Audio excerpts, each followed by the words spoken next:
All right, guys, so today I'm going to talk about how to not get injured starting your jiu-jitsu journey. Step one, talk with your coach or professor and let them know if you have any prior injuries, right? Like sometimes you have an injury, you rehabbed it, still might be a little sore, or you just broke your leg last week, or whatever the deal is. Talk with your coach about them, let them know, let the person that's teaching you know kind of what your limitations are, if there's any kind of injury that required you to rest and take it easy for a while. Super important. Also, if something bothers you, like try to stay away from the movement. Sure, it's just gonna be hard. There's a lot of movements that are awkward and things like that, and kind of difficult. Some might be a little bit painful, but just be a good judge of your own body and recognize your limitations and understand that this is a journey. This is not just a one and done. Two, show up on time. Show up to class on time. I can't emphasize this enough. Generally, most jiu-jitsu classes start with a warm-up. They start with some kind of stretching. They start with some kind of movement. It's super duper important that you do those kind of things, especially if you're going to do some training, get your body warmed up, learning how to break fall correctly. A lot of these movements that are super important.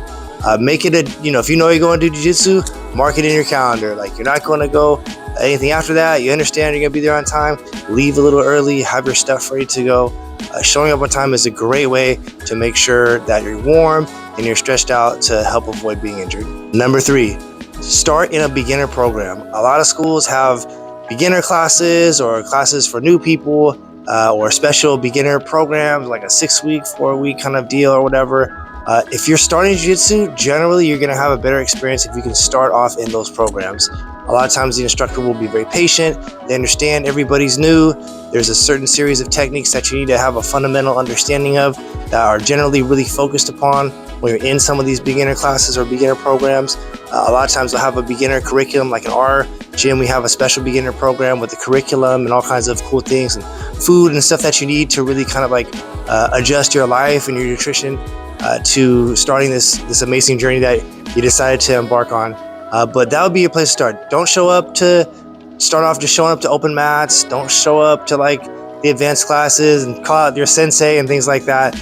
I mean, you certainly can. I think, results might vary, but generally speaking, like if your intention is to get better at jiu-jitsu, if your intention is to stay healthy, start off in the beginner class. A lot of times as people, we think we're way capable of something that we may not necessarily be reality capable of something. So, and if you are a natural at jiu-jitsu and this is like something that you really take too quickly, and you talk with your professor, talk with your coach, then yeah, maybe start to come to some of the advanced classes if you're like a wrestler or if you had some kind of prior sports experience. But generally speaking, it's best to start off in beginner programs or beginner classes.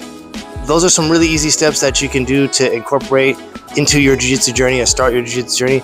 We have a lot of cool videos that are great for preparing for jiu-jitsu journeys and physical fitness and exercises and stretches that you can do that can really help benefit the beginning stages of your jiu-jitsu career. So check us out. All the info is in the like, subscribe, comments in the bottom in the information section. Check us out. Make sure you like and subscribe, and then stay tuned for the next one.